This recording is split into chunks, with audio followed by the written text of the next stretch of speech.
नमस्कार दोस्तों, स्वागत है आपका learn Himachal GK with visual series के इस बेहद खास और महत्वपूर्ण दूसरे भाग में। पिछले वीडियो में हमने एक लंबी यात्रा तय की थी, जहां हमने देखा था कि कैसे आदिमानव ने शिवालिक की पहाड़ियों में अपने पहले कदम रखे, कैसे कोल, किरात और खश जातियों ने यहां की संस्कृति की नींव रखी और कैसे त्रिगर्त जैसे महान जनपदों का उदय हुआ।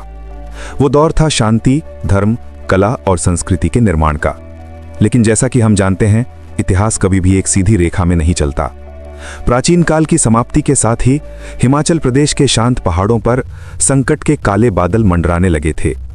ये वो दौर था जब भारत की उत्तर पश्चिमी सीमाओं पर हलचल तेज हो गई थी। खैबर दर्रे से होकर विदेशी आक्रमणकारी भारत की धन संपदा को लूटने के इरादे से आगे बढ़ रहे थे और बदकिस्मती से हमारे शांत पहाड़ भी इस आंधी से अछूते नहीं रहे। ये दौर था विदेशी आक्रमणों का। ये दौर था कांगड़ा के किले में जमा सदियों के सोने को लूटने का। लेकिन साथ ही ये दौर था अपनी माटी, अपने धर्म और अपने स्वाभिमान को बचाने के लिए पहाड़ी राजपूत राजाओं के अदम्य साहस और बलिदान का। आज के इस विस्तृत सेशन में हम इतिहास के उस खूनी, संघर्षपूर्ण लेकिन गौरवशाली पन्ने को पलटेंगे, जिसे हम मध्यकाल या मेडिवल हिस्ट्री कहते हैं। आज हम सतही तौर पर नहीं बल्कि गहराई में जाकर जानेंगे कि आखिर महमूद गजनवी को कांगड़ा के ब्रजेश्वरी मंदिर में ऐसा क्या मिला कि उसे ले जाने के लिए उसके पास जानवर कम पड़ गए। हम विश्लेषण करेंगे कि फिरोज शाह तुगलक, जो एक कट्टर शासक था, उसने ज्वालामुखी मंदिर की मूर्तियों को तो खंडित किया, लेकिन वहां मौजूद 1300 संस्कृत किताबों को हाथ तक नहीं लगाया, बल्कि उन्हें सम्मान के साथ अपने साथ ले गया। और हम जानेंगे उस कूटनीति के बारे में जिससे हिंदूर के राजा ने क्रूर तैमूर लंग से अपने राज्य को बचा लिया। चाहे आप किसी भी एचपी गवर्नमेंट एग्जाम की तैयारी कर रहे हों, यह वीडियो आपके लिए एक मास्टर क्लास साबित होगा। हम हर एक तारीख, हर एक राजा और हर एक ऐतिहासिक घटना का पोस्टमार्टम करेंगे।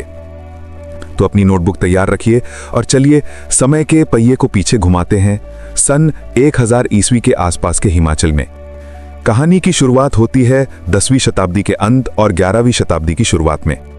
अफगानिस्तान के गजनी शहर में यामिनी वंश का एक महत्वाकांक्षी शासक बैठा था, महमूद गजनवी।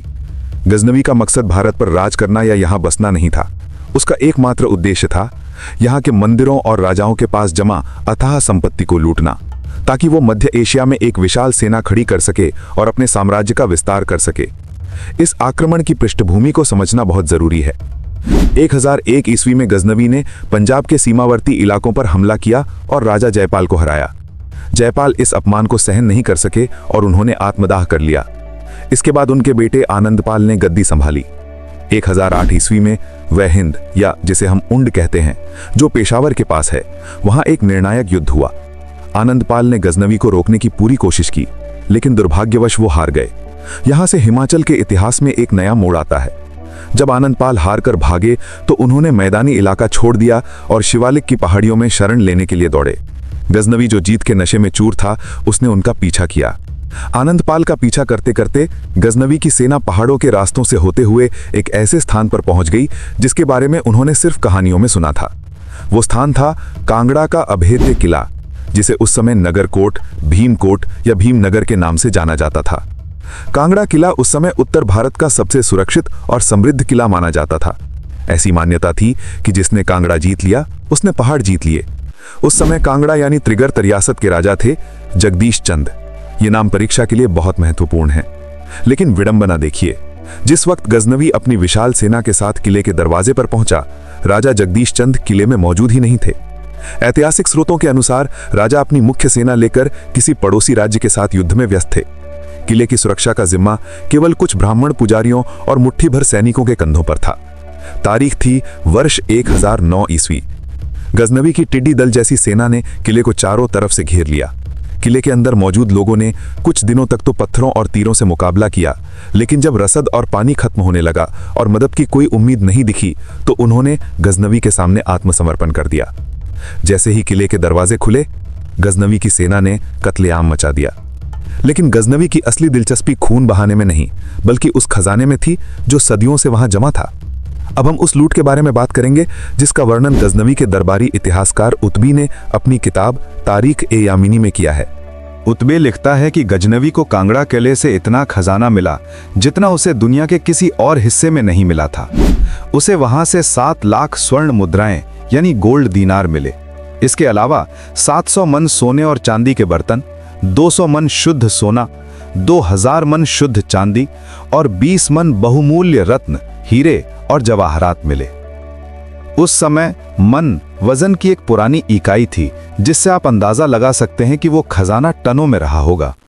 कहा जाता है कि गजनवी अपने साथ इस खजाने को ले जाने के लिए जितने ऊंट, घोड़े और खच्चर लाया था वे कम पड़ गए थे। लूटपाट के बाद गजनवी ने प्रसिद्ध ब्रजेश्वरी देवी मंदिर को निशाना बनाया। मंदिर को तहस नहस कर दिया गया और मूर्तियों को खंडित किया गया। ये सिर्फ धन की लूट नहीं थी, ये हिमाचल की आस्था और संस्कृति पर एक गहरा प्रहार था। वापस जाने से पहले गजनवी ने कांगड़ा किले को खाली नहीं छोड़ा। वो जानता था कि ये किला सामरिक दृष्टि से कितना महत्वपूर्ण है, इसलिए उसने अपने एक भरोसेमंद तुर्क सेनापति को वहां का किलेदार या गवर्नर नियुक्त किया और एक बड़ी सैनिक टुकड़ी वहां तैनात कर दी। इस तरह कांगड़ा किला 1009 ईस्वी से लेकर 1043 ईस्वी तक, यानी पूरे 34 वर्षों तक विदेशियों यानी तुर्कों के सीधे नियंत्रण में रहा। 34 साल ये कोई छोटा समय नहीं होता। 3 दशकों तक कांगड़ा किले पर विदेशियों का झंडा फहराता रहा और पहाड़ी राजा अपमान का घूंट पीकर रह गए। लेकिन वे चुप नहीं बैठे थे, वे बस सही समय का इंतजार कर रहे थे। और वो समय आया वर्ष 1043 ईस्वी में। उस समय दिल्ली में तोमर वंश का शासन था और वहां के राजा थे महिपाल। राजा महिपाल ने देखा कि गजनवी की मृत्यु के बाद उसका साम्राज्य कमजोर हो रहा है। उन्होंने हिमाचल के पहाड़ी राजाओं के साथ संपर्क साधा और एक विशाल गठबंधन तैयार किया। ये एक धर्म युद्ध जैसा था, अपनी मातृभूमि को आजाद कराने का युद्ध। राजा महिपाल के नेतृत्व में हिंदू सेना ने कांगड़ा किले की चढ़ाई शुरू की। उन्होंने किले को चारों तरफ से घेर लिया। तुर्क सेनापति जो अंदर मौजूद था, उसने हार नहीं मानी। ये घेराबंदी लंबी चली, महीनों तक राशन पानी की सप्लाई काट दी गई। इतिहासकार बताते हैं कि जब किले के अंदर रसद पूरी तरह खत्म हो गई, तो तुर्क सैनिकों ने रात के अंधेरे में किला छोड़कर भागने में ही भलाई समझी। इस तरह 1043 ईस्वी में 34 साल के लंबे इंतजार के बाद कांगड़ा किला दोबारा आजाद हुआ।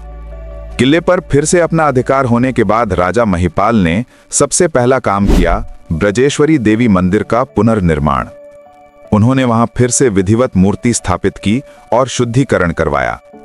ये जीत पहाड़ी राजाओं के लिए संजीवनी बूटी की तरह थी। हालांकि ये शांति हमेशा के लिए नहीं थी। 1051-52 ईस्वी के आसपास गजनवी के वंशज अब्दुल रशीद ने फिर से कांगड़ा पर हमला किया और कुछ समय के लिए किले पर कब्जा भी किया, लेकिन वो ज्यादा दिनों तक टिक नहीं पाया। पहाड़ी राजा अब सतर्क हो चुके थे। इसके बाद लगभग 300 सालों तक कांगड़ा और हिमाचल के अन्य क्षेत्र बड़े विदेशी आक्रमणों से सुरक्षित रहे और स्थानीय संस्कृति फिर से फलने फूलने लगी। अब हम इतिहास में एक लंबी छलांग लगाते हैं और पहुंचते हैं 14वीं शताब्दी में। दिल्ली सल्तनत पर अब तुगलक वंश का शासन था। तुगलक सुल्तान अपनी विस्तारवादी नीतियों के लिए जाने जाते थे और उनकी नजर अब पहाड़ियों की तरफ थी। तुगलकों का हिमाचल पर पहला बड़ा हमला 1337 ईस्वी में हुआ। उस समय दिल्ली का सुल्तान था मोहम्मद बिन तुगलक और कांगड़ा के राजा थे पृथ्वी चंद। मोहम्मद बिन तुगलक ने एक विशाल सेना, जिसमें करीब 1 लाख सैनिक बताए जाते हैं, पहाड़ों की तरफ भेजी। इस अभियान को इतिहास में कराची अभियान के नाम से भी जाना जाता है। उसका मकसद सिर्फ कांगड़ा नहीं, बल्कि हिमालय के पार चीन की तरफ बढ़ना था, जो कि एक असफल सपना साबित हुआ। उसने कांगड़ा के किले को जीता जरूर, लेकिन पहाड़ों की कठिन भौगोलिक परिस्थितियों और रसद की कमी के कारण वो यहाँ टिक नहीं सका। ये हमला सिर्फ अपनी धाक जमाने के लिए था। राजा पृथ्वी चंद ने समय की नजाकत को देखते हुए नाम मात्र की अधीनता स्वीकार कर ली और अपना राज्य बचा लिया। लेकिन तुगलक वंश का सबसे महत्वपूर्ण और परीक्षा की दृष्टि से सबसे निर्णायक अध्याय है फिरोज शाह तुगलक का आक्रमण। ये घटना है 1365 ईस्वी की। उस समय कांगड़ा की गद्दी पर बैठे थे राजा रूपचंद। रूपचंद एक बेहद निडर और महत्वाकांक्षी राजा थे। वे सिर्फ अपने राज्य तक सीमित नहीं रहना चाहते थे। राजा रूपचंद अपनी सेना लेकर शिवालिक की पहाड़ियों से नीचे उतरते और मैदानी इलाकों जैसे जालंधर, रोपड़ और अंबाला तक जाकर लूटपाट करते। उनकी हिम्मत इतनी बढ़ गई थी कि एक बार उन्होंने दिल्ली के बिल्कुल पास जाकर फिरोज शाह तुगलक के शाही काफिले को लूट लिया। जब यह खबर सुल्तान फिरोज शाह शाह तुगलक तक पहुंची तो उसका गुस्सा 7वें आसमान पर पहुंच गया। उसने ठान लिया कि इस पहाड़ी राजा को सबक सिखाना ही होगा। 1365 ईस्वी में फिरोज शाह तुगलक अपनी पूरी शाही सेना के साथ कांगड़ा की तरफ बढ़ा। राजा रूपचंद को जब इसकी खबर मिली तो वो अपनी सेना के साथ नगरकोट किले में बंद हो गए। तुगलक सेना ने किले को घेर लिया। ये घेराबंदी कोई मामूली नहीं थी, ये पूरे 6 महीने तक चली। न तुगलक सेना अंदर घुस पा रही थी और न ही रूपचंद बाहर निकल पा रहे थे। दोनों पक्षों का भारी नुकसान हो रहा था। अंत में राजा रूपचंद में समझदारी दिखाई और आत्मसमर्पण करने का फैसला किया। एक ऐतिहासिक समझौता हुआ। राजा रूपचंद ने तुगलक की अधीनता स्वीकार की और माफी मांगी। बदले में फिरोज शाह तुगलक ने बड़ा दिल दिखाते हुए रूपचंद को महाराजा की उपाधि दी, कीमती वस्त्र और उपहार दिए और उन्हें उनका राज्य वापस लौटा दिया। इस घटना के बाद कांगड़ा और दिल्ली के बीच रिश्ते कुछ समय के लिए सुधर गए। लेकिन इस आक्रमण की सबसे खास बात युद्ध नहीं बल्कि उसके बाद की घटना है। समझौते के बाद फिरोज शाह तुगलक ज्वालामुखी मंदिर के दर्शन के लिए गया। वो एक कट्टर मुस्लिम शासक था, इसलिए कई इतिहासकार जैसे शम्स सिराज अफीफ लिखते हैं कि उसने वहां की मूर्तियों को खंडित किया और अपमानित किया। लेकिन मंदिर परिसर की तलाशी लेते समय उसे वहां एक बेशकीमती खजाना मिला। ये खजाना सोने चांदी का नहीं बल्कि ज्ञान का था। तुगलक को ज्वालामुखी मंदिर में एक विशाल पुस्तकालय यानी लाइब्रेरी मिली। इस लाइब्रेरी में 1300 दुर्लभ हस्तलिखित संस्कृत पुस्तकें मौजूद थीं। ये पुस्तकें खगोल शास्त्र, नक्षत्र विज्ञान, ज्योतिष, दर्शन और संगीत जैसे गूढ़ विषयों पर थीं। फिरोज शाह तुगलक भले ही कट्टर था, लेकिन वो ज्ञान का कद्रदान भी था। उसने उन किताबों को जलाने या नष्ट करने का आदेश नहीं दिया। उसने उन सभी 1300 पुस्तकों को जब्त किया और उन्हें अपने साथ दिल्ली ले जाने का आदेश दिया। उसने अपने दरबार के एक विद्वान और कवि, जिसका नाम इज्जुद्दीन खालिद खानी था, उसे बुलाया। सुल्तान ने आदेश दिया कि इन संस्कृत किताबों का फारसी भाषा में अनुवाद किया जाए ताकि मुस्लिम विद्वान भी इस ज्ञान का लाभ उठा सकें। इज्जुद्दीन खालिद खानी ने कड़ी मेहनत के बाद इन ग्रंथों का अनुवाद किया और जो नई किताब तैयार हुई उसका नाम रखा गया दलाइल ए फिरोज शाही। ये किताब नक्षत्र विज्ञान और युद्ध कला पर आधारित थी। ये घटना ये साबित करती है कि मध्यकाल में भी हिमाचल विद्या और ज्ञान का कितना बड़ा केंद्र था। बाद में मुगल बादशाह अकबर ने भी इसी पुस्तकालय में अपनी जिज्ञासा शांत की थी। समय का पहिया आगे बढ़ा। 14वीं शताब्दी का अंत आते आते तुगलक साम्राज्य कमजोर पड़ने लगा था और इसी कमजोरी का फायदा उठाकर भारत पर एक ऐसा हमला हुआ जिसने दिल्ली की जमीन को खून से लाल कर दिया। ये हमला था मंगोल आक्रमणकारी तैमूर लंग का। वर्ष 1398 ईस्वी। तैमूर, जिसे तैमूर लंगड़ा भी कहा जाता था, अपनी क्रूरता के लिए कुख्यात था। उसने दिल्ली में प्रवेश किया और कत्लेआम मचाया। दिल्ली को लूटने और बर्बाद करने के बाद 1399 की शुरुआत में तैमूर ने वापस अपने वतन जाने का फैसला किया। लेकिन उसने वापसी के लिए सीधा रास्ता नहीं चुना। उसने फैसला किया कि वो शिवालिक की पहाड़ियों के रास्ते हिंदू राजाओं को लूटता हुआ वापस जाएगा। तैमूर ने हरिद्वार के रास्ते शिवालिक में प्रवेश किया। सबसे पहले उसका सामना हुआ सिरमौर रियासत से। उस समय सिरमौर के राजा थे रतन प्रकाश।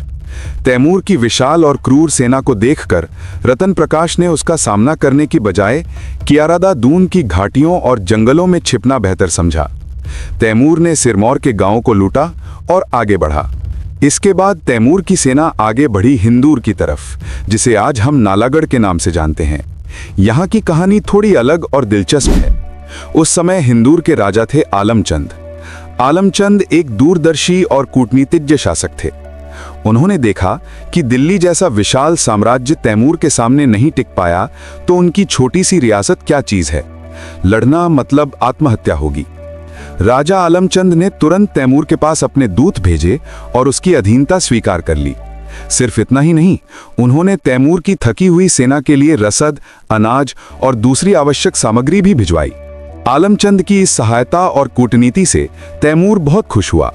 उसने हिंदूर को बिना कोई नुकसान पहुंचाए छोड़ दिया और आगे बढ़ गया। यह हिमाचल के इतिहास में कूटनीति की एक बड़ी मिसाल मानी जाती है। इसके बाद तैमूर कांगड़ा की सीमाओं तक पहुंचा। उस समय कांगड़ा के राजा थे मेघचंद, लेकिन तैमूर ने कांगड़ा के मुख्य भीमकोट किले पर हमला करने की जहमत नहीं उठाई। शायद उसके पास समय कम था या वो मुख्य रास्ते से ही जाना चाहता था। वो कांगड़ा के बाहरी इलाकों, विशेषकर धमेरी, जिसे आज हम नूरपुर कहते हैं, और शिवालिक की तलहटी को लूटता हुआ जम्मू की तरफ निकल गया। तैमूर का हमला एक भयानक आंधी की तरह था, जो आया, जिसने तबाही मचाई और चला गया।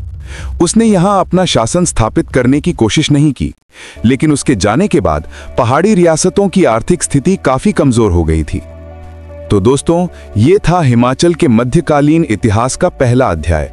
हमने देखा कि कैसे गजनवी की लूट ने कांगड़ा को हिला दिया, कैसे तोमर राजाओं की मदद से स्वाभिमान वापस लौटा, कैसे फिरोज शाह तुगलक ने ज्वालामुखी के ज्ञान को पहचाना, और कैसे तैमूर की आंधी से पहाड़ी राजाओं ने खुद को बचाया। आइए, जाने से पहले आज के सेशन का एक क्विक रिवीजन कर लेते हैं, क्योंकि एग्जाम में यही तथ्य आपको नंबर दिलाएंगे। सबसे पहले 1009 ईस्वी में महमूद गजनवी ने कांगड़ा लूटा। उस समय राजा थे जगदीश चंद, और इस लूट का वर्णन इतिहासकार उदबी ने किया। फिर 1043 ईस्वी में तोमर राजा महिपाल ने कांगड़ा को तुर्कों से आजाद कराया। इसके बाद तुगलक काल में 1337 ईस्वी में मोहम्मद बिन तुगलक ने हमला किया। तब राजा पृथ्वीचंद थे। सबसे महत्वपूर्ण 1365 ईस्वी में फिरोज शाह तुगलक ने राजा रूपचंद को हराया। वो ज्वालामुखी से 1300 किताबें ले गया, जिनका फारसी अनुवाद इजुद्दीन खालिद खानी ने किया, और किताब का नाम रखा दलाइल ए फिरोज शाही। और अंत में 1398-99 ईस्वी में तैमूर लंग का हमला हुआ, जिसमें हिंदूर के राजा आलमचंद ने अपनी कूटनीति से राज्य को बचाया। मध्यकाल की कहानी अभी खत्म नहीं हुई है। अभी तो एक बहुत बड़ा अध्याय बाकी है, मुगलों का आगमन। अगली वीडियो में हम देखेंगे अकबर का सपना और जहांगीर की जीत। हम जानेंगे कि अकबर ने बीरबल को कांगड़ा क्यों दिया, और कैसे 1620 में कांगड़ा किला पहली बार पूरी तरह से मुगलों के अधीन हुआ, और उसके बाद राजा संसार चंद का उदय कैसे हुआ। अगर आपको आज का ये डीप एनालिसिस और विस्तृत जानकारी पसंद आई तो वीडियो को लाइक करना न भूलें। ये हमें और बेहतर कंटेंट बनाने के लिए प्रेरित करता है। कमेंट में आज का सवाल है, कांगड़ा किले को मुगलों से जीतने वाला पहला किलादार कौन था? अपना जवाब जरूर लिखें। चैनल को सब्सक्राइब करें और बेल आइकन दबाएं ताकि अगली मास्टर क्लास मिस ना हो। तब तक के लिए पढ़ते रहिए, बढ़ते रहिए। जय हिंद, जय हिमाचल।